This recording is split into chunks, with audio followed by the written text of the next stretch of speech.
Hola, hola, hola, hola. Bienvenidas a mi canal nuevamente. Les traigo este videito que es algo rapidito. Ah, yo ordené hace poco las acuarelas o la pintura para acuarela y están por llegar. Las acuarelas no me han llegado, pero ordené este pincel. Me llegó ayer, pero no había tenido tiempo de hacer el video. El pincel es Kolinsky. No sé si se puede ver aquí. A ver si lo enfoco. SEM Series 3600 60 Kolinsky. Ok. Esta es la marca de la compañía. Aquí yo tengo su tarjeta. Ellos envían la tarjeta. Y esa es su página. Ok.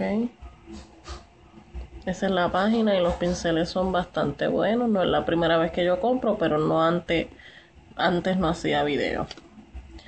So, este es el pincel. Este es el grosor del pincel cero. Es bien finito. Como pueden ver. Es bien manejable. Yo lo probé ayer mismo. Cuando me llegó. Es bien manejable y el pelo es real, no es de mentira.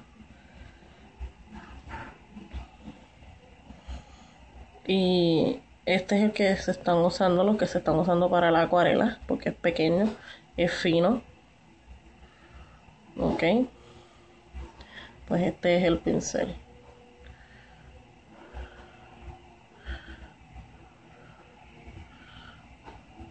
No sé si se enfoca.